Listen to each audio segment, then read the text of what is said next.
Fala galera, tudo beleza com vocês? Tá começando mais um Química com Dudu.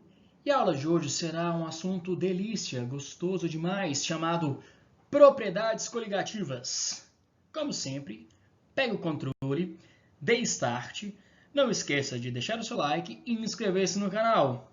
E me siga nas minhas redes sociais, no Instagram, @dudu_luz e no Twitter, @dudu_luz1.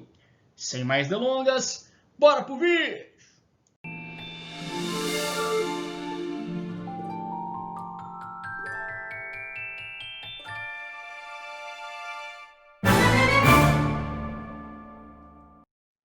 Vamos começar. Propriedades coligativas. É um nome meio esquisito, mas não é tão difícil de entender. Vamos lá.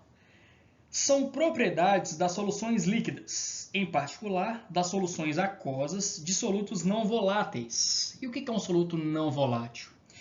É aquele soluto que não tende a vaporizar, tem altas temperaturas de ebulição. É aquele soluto não volátil. Tranquilo, né? E quais são as 4 propriedades coligativas? São elas, em sentido horário, ó, de vermelho, pressão de vapor, de azul escuro, temperatura de ebulição, verde, temperatura e lilás, pressão osmótica. Então, vamos ver todas essas propriedades ao longo da aula. Tranquilo? Então, vamos passar adiante. Para entendermos as propriedades que vimos, temos que pegar uma substância de base, entendê-la, para a gente comparar as nossas soluções. E aqui, a gente vai entender o diagrama de fase de uma substância pura, especificamente mais o diagrama de fase da água. Vamos lá. No eixo Y temos a pressão e no eixo X temos a temperatura. E a gente vai entender o diagrama de fase dessa substância pura, que no caso é a água. Vamos lá. Então, a gente vai entender este comportamento aqui, ó. O gráfico parece um Y meio deitado. Nessa parte aqui, ó, antes do azul claro, a gente tem a fase sólida da água. Em cima do Y temos a fase líquida. E abaixo aqui temos o vapor da água. A gente vai ter que entender, ó. Então, olha só. A passagem do sólido para o líquido, a gente tem a temperatura de fusão, mas no caso aqui, ó, a gente vai entender que é a temperatura de congelamento, que vai da fase líquida para a fase sólida. Beleza. De lilás aqui, ó, a gente está indo do líquido para o vapor, então temos a temperatura de ebulição, que está de vermelho aqui. Mas essa curva é o que a gente chama de pressão de vapor. Nós vamos entender isso ainda. E olha só, aqui ó, de azul, nós temos o ponto triplo da água. Então, nesse ponto, nós encontramos mutuamente as 3 fases da água, que é a fase sólida, líquida e vapor. Por isso que a gente chama isso aqui de ponto triplo da água. E quanto que a gente pode encontrar isso aí? Então, tem apenas um sistema para que a gente encontre esse ponto triplo da água. Então, a condição para que isso ocorra vai ser em uma pressão de 0,006 atm ou 0,6 kPa e numa temperatura em graus Celsius de 0,1. Então, nessas condições, temos o ponto triplo da água. E a gente vai ter que prestar muita atenção nessa reta aqui, ó, em azul claro, que ela pode ser também uma curva, que vai ser a temperatura de congelamento, e nessa curva lilás, que a gente vai entender as temperaturas de ebulição das nossas soluções com solutos não voláteis e a pressão de vapor. Beleza? A pressão de vapor é o equilíbrio entre a fase líquida e a fase de vapor. A gente pode entender isso como um jogo de força, que ao mesmo tempo que a água na fase líquida vai virando vapor, essa água no estado vapor vai se transformando em líquido. E isso aí vira um ciclo, vira um equilíbrio. Mas vamos entender como é que isso aí funciona. Vamos pegar um recipiente e vamos encher esse recipiente de água e vamos fechá-lo.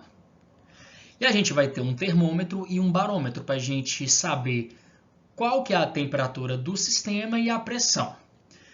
Mas, para essa água evaporar, a gente vai ter que aquecer o sistema. Então, vamos lá. Ó. Pronto. Com o Charizard ajudando, podemos aquecer essa água. E olha como é que funciona. Essa água, ao aquecer, ela vai se transformando em vapor d'água. Essas bolinhas aqui, ó. E, ao mesmo tempo, o vapor d'água vai condensando. Vai transformando em água líquida de novo. Então, é um jogo de forças, ó. Essa seta em azul é a pressão de vapor. É a água virando vapor. E, ao mesmo tempo, tem uma pressão externa de cima para baixo que faz o vapor virar água de novo. Então, vai virando um ciclo. Isso quer dizer que a velocidade de vaporização é igual à de condensação. E isso vai ter um ponto. Então, em uma condição que isso ocorre. Então, neste caso, a condição é a pressão de vapor nesse sistema tem uma temperatura de 150 graus Celsius e uma pressão de 4,76 atm. Então, nessa condição aqui, ó, teremos a pressão de vapor da água, que é onde dois estados físicos da água, o líquido e o vapor, estão em equilíbrio. Então, vai surgindo um ciclo aqui, ó. Então, se a gente fizer vários experimentos, a gente vai ter vários pontos de temperatura e de pressão. Aí a gente pode construir o gráfico ou o diagrama de pressão de vapor, que é essa curva roxa aqui, ó.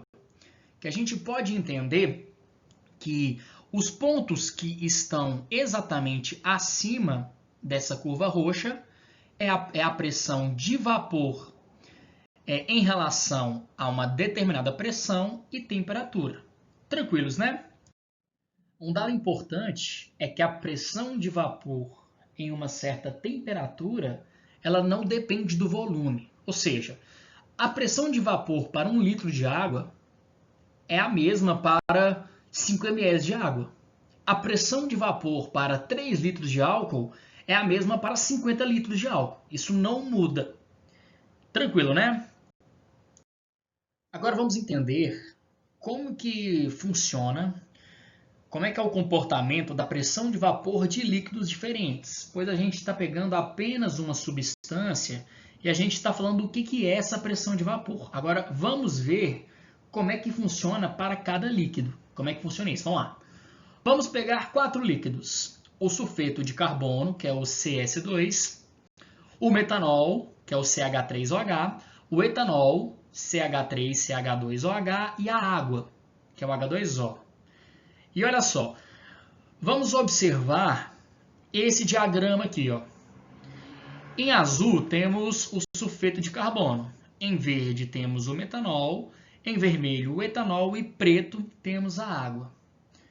Observa que quanto mais embaixo está a curva, menor é a pressão de vapor. Ou seja, a pressão de vapor da água é menor do que a pressão de vapor do etanol, que é menor do que a pressão de vapor do metanol, que é menor que a pressão de vapor do sulfeto de carbono.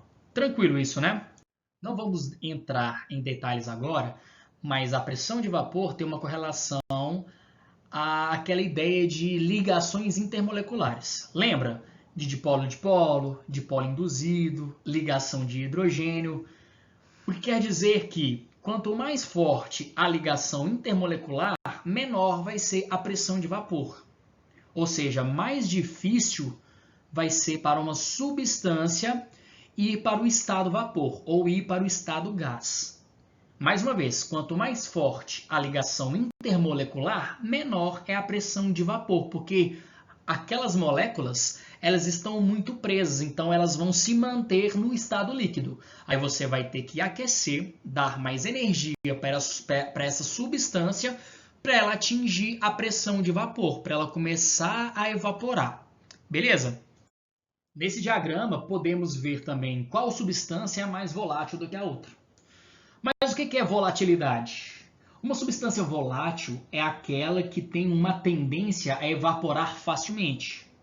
Ou seja, tem menor temperatura de ebulição em relação à outra. Olha só, a volatilidade ela é diretamente proporcional à pressão de vapor. Quanto menor a pressão de vapor, menos volátil uma substância é. Então, nesse caso aí, ó, o crescimento de volatilidade fica o seguinte. A água é menos volátil do que o etanol, que é menos volátil do que o metanol, que é menos volátil do que o sulfeto de carbono. Mais uma vez, volátil, uma substância volátil, é aquela que tende a evaporar facilmente. Tem menor temperatura de ebulição em relação a outra substância. Tranquilo? Já que falamos de temperatura de ebulição, a gente pode comparar os pontos de ebulição dessas substâncias. Lembrando que quanto mais volátil uma substância é, menor é a temperatura de ebulição dessa substância. Quanto mais volátil, menor é a temperatura de ebulição. Então, o crescimento fica inverso da volatilidade. Olha só.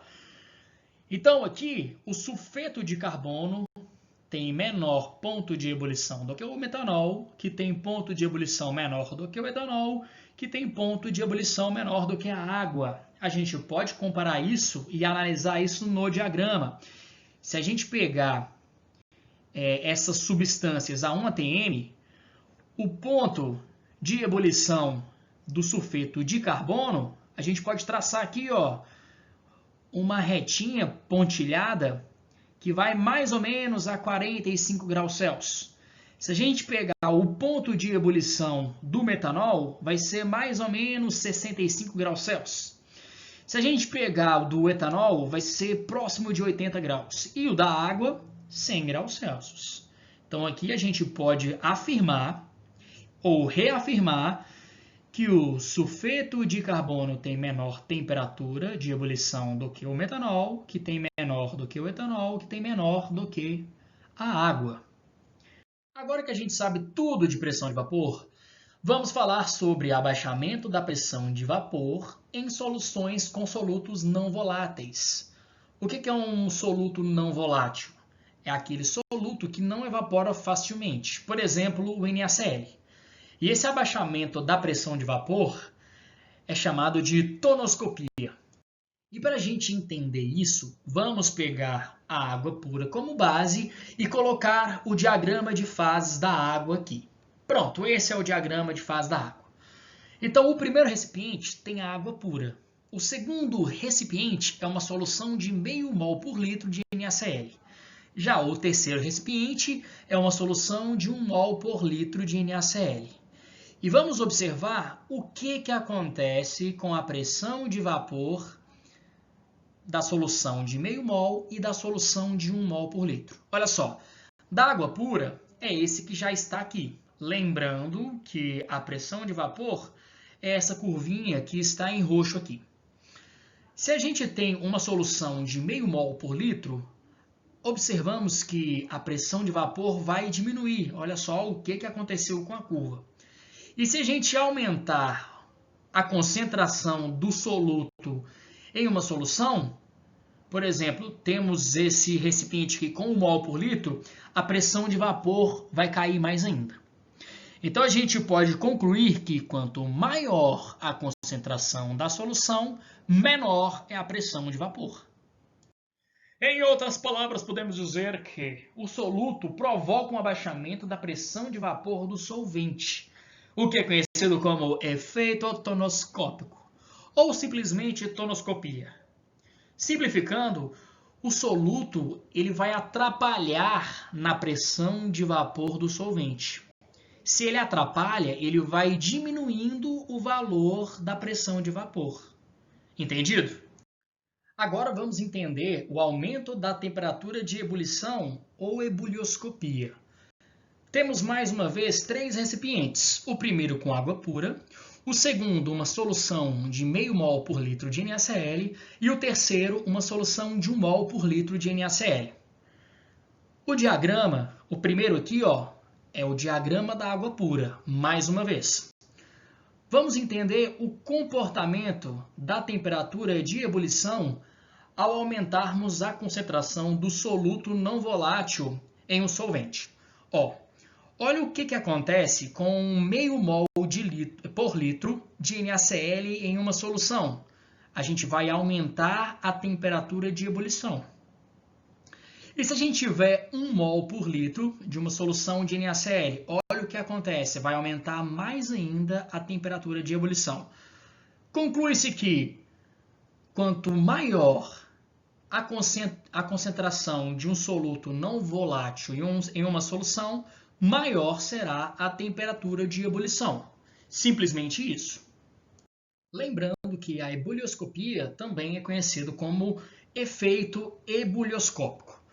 Vamos ver agora o outro caso, vamos lá. A diminuição da temperatura de congelamento é a tal da crioscopia. Vamos lá. Mais uma vez temos 3 recipientes, um com água pura, o outro uma solução de meio mol por litro de NaCl e o outro uma solução de 1 mol por litro de NaCl. Esse primeiro diagrama é o diagrama da água pura. Só que agora a gente vai falar da temperatura de congelamento. Então a gente vai ter que ir para o lado esquerdo aqui, ó. A gente vai do lado do estado físico líquido para o estado físico sólido. Então tá, esse aqui é o da água pura. Se a gente tiver meio mol por litro de NaCl em uma solução onde o solvente é água, olha o que acontece. A gente vai diminuir a temperatura de congelamento. E se a gente aumentar essa concentração, sendo 1 mol por litro de NaCl em solução, sendo o solvente a água, a gente vai diminuir mais ainda a temperatura de congelamento. Concluindo que, quanto maior a concentração de um soluto não volátil em solução, menor é a temperatura de congelamento. Então, a crioscopia também é conhecida como efeito crioscópico. Já falamos sobre a pressão de vapor, temperatura de ebulição, temperatura de congelamento. Agora vamos entrar na pressão osmótica, conhecido como o pi. Aí a gente vai falar de 3 casos, sobre a osmose, pressão osmótica e a osmose reversa. Vamos entendê-las, vamos lá. Vamos entender os 3 comportamentos aqui, ó, da osmose, da pressão osmótica e da osmose reversa. A primeira delas vai ser a osmose. Então vamos começar. Temos 2 recipientes separados por uma membrana semipermeável. O que é essa membrana semipermeável? Só passa solvente ali. Se a gente tem uma solução de NaCl, o soluto, que é o NaCl, não passa, apenas o solvente. Então, no caso aqui, vai ser a água. Então, olha só, do lado esquerdo temos a água pura e do lado direito temos meio mol por litro de um soluto não volátil. Beleza. E esses recipientes, eles estão separados por uma membrana semipermeável. E o lance aí é a gente saber para qual lado que o solvente vai. Vai do lado esquerdo para o direito ou do direito para o esquerdo? Ou seja, vai do lado do menos concentrado para o mais concentrado, ou o solvente vai do lado mais concentrado para o lado menos concentrado? Vamos lá, ó. Se a gente observar a setinha, a gente está vendo que a água está indo para o meio menos concentrado para o mais concentrado. E isso é chamado de osmose. Então, passando o tempo, a gente percebe que o nível da água, aonde está o sistema da água pura, vai diminuir. E o nível de água, aonde está uma solução de meio mol por litro, vai aumentar. E aí o sistema entra em equilíbrio. Isso é chamado de osmose. Mais uma vez, quando o solvente vai do meio menos concentrado para o mais concentrado, é chamado de osmose. Vamos entender isso por forças, por uma batalha de forças. A osmose vai ser quando a pressão do líquido, quando a pressão do solvente for maior do que a pressão externa. Então, quando essa setinha azul, quando a força da pressão do líquido for maior do que a força da pressão externa, que é essa setinha vermelha, aí a gente vai ter uma osmose. Ou seja, quando a pressão externa for menor do que o π, que é a pressão do solvente, que é a pressão interna, que é a pressão do líquido, quando a pressão externa for menor do que a pressão interna, que é o π, a gente chama isso de osmose. Agora vamos entender a pressão osmótica. Vamos lá. O sistema na pressão osmótica é o mesmo. Do lado esquerdo temos água pura e do lado direito temos uma solução de meio mol de um soluto não volátil, meio mol por litro. Beleza, então na esquerda temos o meio hipotônico, ou seja, menos concentrado, e na direita temos o meio hipertônico, mais concentrado. E de vermelho aqui, ó, temos uma pressão externa, uma pressão para cima. Na pressão osmótica, vamos reparar quando na passagem do tempo o que ocorre no nível da água pura e da solução de meio mol por litro de um soluto não volátil. Vamos lá. Olha só, não acontece nada. Por que isso acontece? Porque a pressão externa ela é exatamente igual à pressão interna, que é a pressão do líquido. Ou seja, quando a pressão externa for exatamente igual ao π, a gente chama isso de pressão osmótica. Por isso que pressão osmótica é conhecido como a letra grega π. Então, quando a força externa for exatamente igual à força do solvente, a força do líquido, que é a força interna, aí a gente vai ter a pressão osmótica. Então, o solvente ele não passa nem para um lado nem para o outro, porque a pressão externa ela é igual à pressão interna, que a gente chama de pressão osmótica. Beleza? O sistema para entender a osmose reversa é a mesma. Do lado esquerdo vamos ter água pura e do lado direito vamos ter uma concentração de uma solução de um soluto não volátil. No caso aqui, meio mol por litro. Então, a água pura é o meio hipotônico, ou meio menos concentrado, e a solução de meio mol por litro é o meio hipertônico, que é o meio mais concentrado. Vamos ver para onde que o solvente vai. O quê? Está indo para o lado que é menos concentrado, o meio hipotônico? Mas isso aí é um fluxo não espontâneo, porque o fluxo espontâneo é sempre do meio menos concentrado para o meio mais concentrado. Mas por que isso ocorre? Vamos ver. Perceba que nesse caso, a pressão externa ela é maior do que a pressão interna, que é a força ou a pressão que o líquido exerce sobre a pressão externa. Então, essa força da pressão externa ela ganha. Então, ela faz que o líquido, que o nível da solução de meio mol por litro, ela seja empurrada para baixo. E o solvente ele passa para onde está a água pura. Então, o solvente vai do meio mais concentrado para o meio menos concentrado. Então, no recipiente onde está a água pura, vai aumentar o nível da água, e onde está a solução com meio mol por litro de um soluto não volátil, vai diminuir o nível.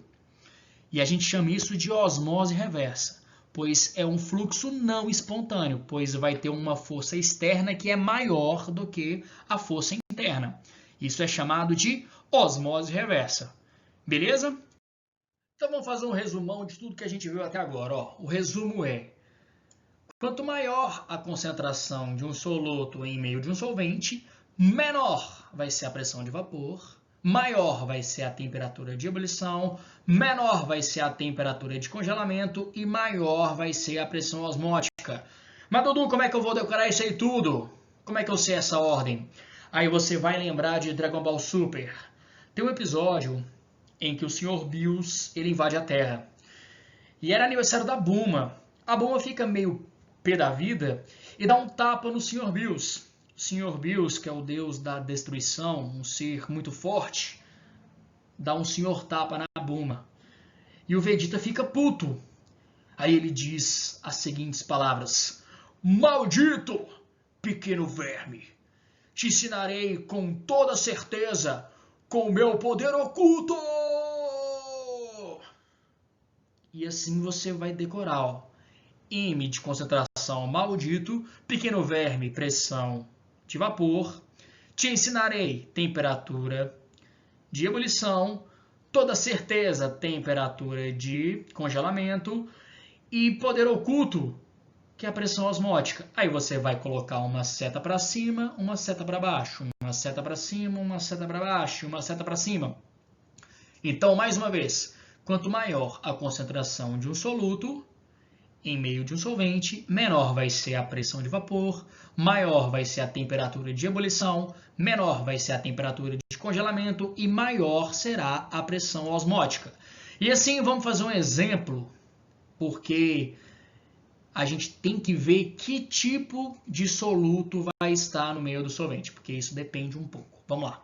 Vamos fazer um exercício resolvido, onde vamos usar 3 solutos diferentes, porém a concentração deles é a mesma. Então aqui vamos ter 1 mol por litro de NaCl, que é o cloreto de sódio, 1 mol por litro de cromato de potássio, que é o K2CrO4, e uma solução de 1 mol por litro de cloreto de magnésio, que é o MgCl2. E aqui temos as curvas de pressão de vapor de cada um deles. Aí a gente vai ter que encaixar qual que é o NaCl, qual que é a curva de pressão de vapor do cromato de potássio e qual que é a curva de pressão de vapor do cloreto de magnésio. Uai, Dudu, mas se a concentração é a mesma, por que a pressão de vapor é diferente? Vamos ver? Galera, vocês devem saber que a pressão de vapor, a temperatura de ebulição, a temperatura de congelamento e a pressão osmótica não dependem ou não variam pela natureza de seus solutos, e sim da concentração dos íons que esses solutos formam. Vamos olhar ali, ó. Temos que ter uma ideia legal de estequiometria, então eu vou deixar aqui embaixo na descrição a minha aula de cálculos estequiométricos. Mas vamos lá. Temos 3 sais aqui. O cloreto de sódio, que é o NaCl, o cromato de potássio, que é o K2CrO4, e o cloreto de magnésio, que é o MgCl2. E a gente tem uma concentração desses sais em solução de 1 mol por litro. Então, todos têm 1 mol por litro. Vamos fazer primeiro com o NaCl. Vamos supor que a gente tem um recipiente de 1 litro de solução. E olha só, o NaCl, em uma solução, ele vai dissociar em 2 íons, o Na+, e o Cl-. Então, a gente vai ter aqui o NaCl dissociando em Na+, mais Cl-. Então, dentro do recipiente de 1 litro, nós vamos ter 2 mols de íons. Vai ser 1 mol para o Na+, e 1 mol para o Cl-. Então, aqui, ó, para o NaCl, nós temos 2 mols por litro de íons. Então, essa é a concentração de íons do NaCl aqui nesse meio. Beleza, então vamos marcar aqui, ó, 2 mols por litro. O cromato de potássio, se a gente tiver 1 mol, ele vai dissociar em 2K+, mais 2CrO4-2. Então, se a gente tem 1 mol em 1 litro, a gente vai ter 2 mols de K+, e 2 mols de CrO4-2. Então, dentro do recipiente, em uma solução de 1 litro, nós vamos ter 4 mols por litro de íons formados. Então, são esses íons que contam. Então, vamos marcar aqui, ó, temos 4 mol por litro.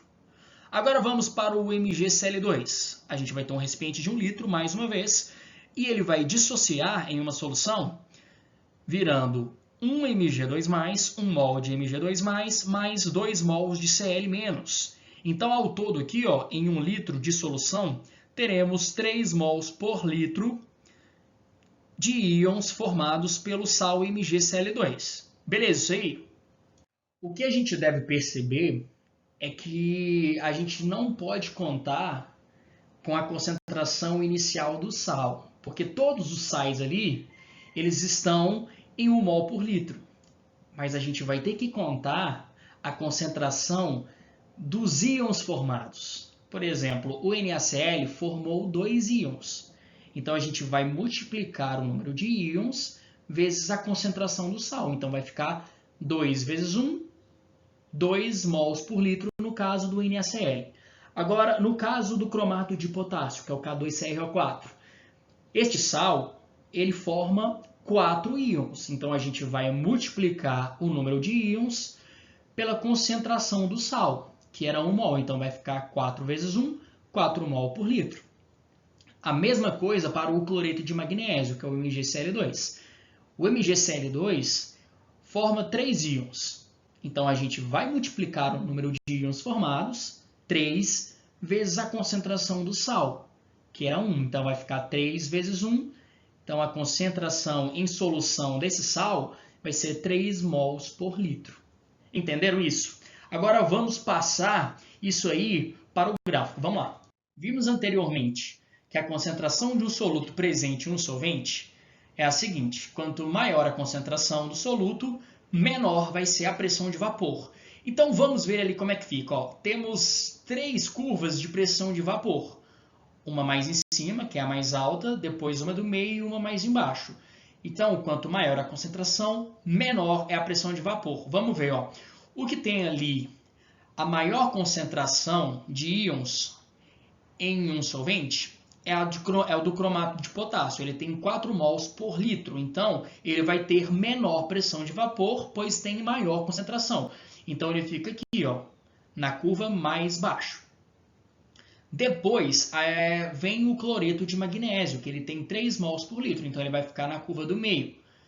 E por último, o que tem maior pressão de vapor vai ser aquele que tem a menor concentração, que vai ser, no caso aqui, o cloreto de sódio, que é o NaCl. Então fica o seguinte: o NaCl tem maior pressão de vapor que o MgCl2, que tem maior pressão de vapor que o K2CrO4. Entenderam? Então, para a gente finalizar a aula, vamos para aquele exercício contextualizado bonitinho. Bora lá! E o exercício é: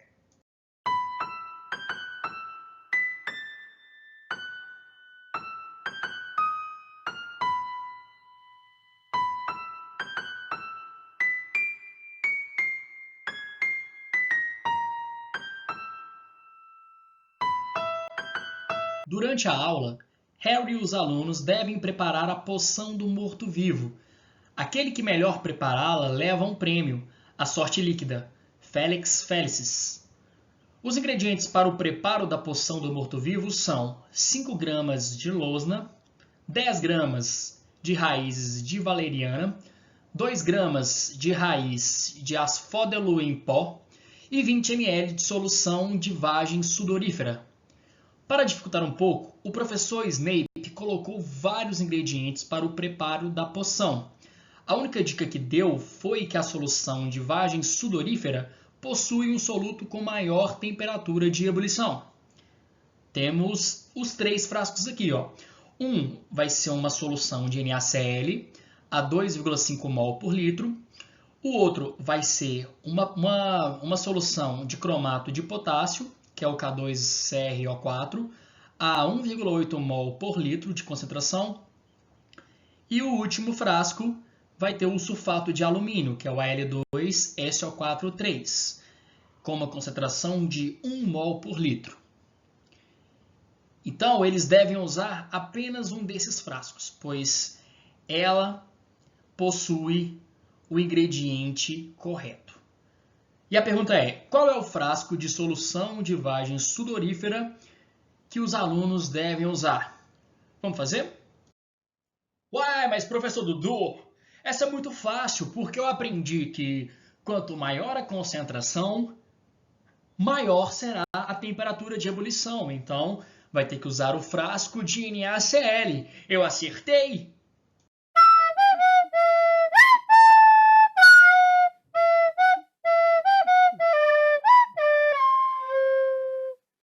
Mas é claro que não é assim, pequeno Padawan. Você deve lembrar que um sal em solução ele vai dissociar, ele vai se tornar íons. Então vamos lá, ó. A gente vai ter que fazer uma dissociação de todos esses sais e fazer uma estequiometria para a gente saber qual é a concentração de íons no meio dessa solução. Então vamos lá. Primeiro vamos pegar o NaCl. A gente sabe que ele vai dissociar em Na+, mais Cl-. Então essa é a reação de dissociação do NaCl. Se a gente supor que essa reação, que esses componentes eles estão em 1 litro e a concentração do NaCl é 2,5 mol por litro, então a gente tem 2,5 mol de NaCl em 1 litro, supondo que a gente tem 1 litro aqui de solução, beleza? E ele forma um íon Na+, e um íon Cl-. Então, a proporção aqui vai ser de 1 para 1 para 1. Então, se eu tenho 2,5 mol de NaCl, eu vou ter 2,5 mol de Na+, e 2,5 mol de Cl-. Aí a gente vai somar o quanto de íon que foi formado e a gente vai achar essa concentração. Então, a gente vai ter 2,5 mol de Na+, e 2,5 mol de Cl-. 2,5 mais 2,5, a gente vai ter uma concentração de 5 mols por litro de íons formados. Beleza, então vamos marcar aqui, ó, 5 mol por litro de Na+ e Cl-. Beleza, agora vamos para o cromato de potássio. Vamos fazer a mesma coisa, vamos supor que temos 1 litro aqui, porque aí a gente vai saber quantos mols que tem. Então, se a concentração é 1,8 mol por litro, e o cromato de potássio ele vai dissociar em 2K+, e 1 CrO4-2, então como é que fica? Ó, vai ficar de 1 para 2 para 1. Essa é a proporção de dissociação do cromato de potássio. Então, vamos lá. Se eu tenho 1,8 mol do cromato de potássio, eu vou formar o dobro de K+. Então, vai ser 2 vezes 1,8, eu vou ter 3,6 mols. E o cromato de potássio para o CrO4-2 vai ser de 1 para 1. Então, vai ser o mesmo tanto de mol. Então, se eu tenho 1,8 mol do K2CrO4, eu vou formar 1,8 mol do CrO4-2. Beleza?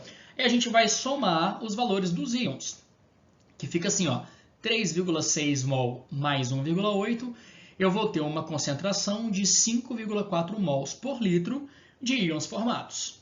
Então, vamos marcar aí, ó. Vamos agora fazer com o sulfato de alumínio, que é o Al2SO4-3. Vamos supor que a gente tem 1 litro aqui de solução desse sal. Então, vamos lá. A gente tem uma concentração de 1 mol por litro. E este sal ele vai dissociar em 2Al3+, e 3SO4-2. Então, essa proporção vai ficar de 1 para 2 para 3. Beleza. Então, eu vou ter 2 íons Al3+, e 3 íons SO4-2. Se eu tenho 1 mol do sulfato de alumínio, que é o Al2SO4-3, eu vou ter o dobro de Al3+ formado, então eu vou ter 2 mols. E eu vou ter o triplo de SO4-2 formado, então eu vou ter 3 mols. Aí a gente vai somar os valores dos íons formados, que a gente vai ter essa concentração dos íons no meio dessa solução. Então vamos lá. Vai ser 2 mais 3, eu vou ter 5 mols por litro. E a gente viu antes que quanto maior a concentração, maior é a temperatura de ebulição. E qual desses sais aqui tem a maior concentração de íons formados? Vai ser o do cromato de potássio. Ele tem 5,4 mols por litro. Então, os alunos e o Harry vai ter que usar o cromato de potássio na porção, pois essa é a solução da vagem sudorífera. Beleza? Tranquilo? Então é isso aí. Mas aqui, Dudu, tem um jeito mais fácil de fazer isso? Tem, pequeno padawan. Vamos fazer, ó. Olha só. A gente tem uma concentração do NaCl de 2,5 mol por litro. E quantos íons que ele forma? 2 íons, um Na+, e um Cl-. Então, a gente vai multiplicar esses 2 íons pela concentração que é do NaCl. Então, vai ficar 2 vezes 2,5, 5 mols por litro. Vamos ver se funciona com o cromato de potássio. Vamos lá. Quantos íons que o cromato de potássio forma? Formam 2K+, e 1 CrO4-2. Somando, vai ser 2 mais 1, formando 3 íons. 3 vezes 1,8 vai ser igual a 5,4 mols por litro. Agora, vamos fazer com o sulfato de alumínio para ver se vai dar certo. Quantos íons que o sulfato de alumínio formam?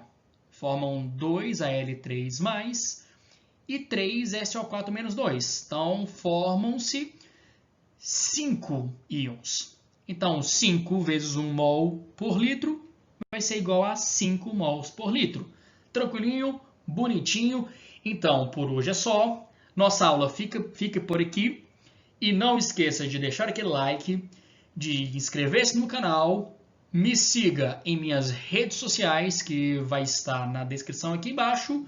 E por hoje é só. Valeu, galera! Fui!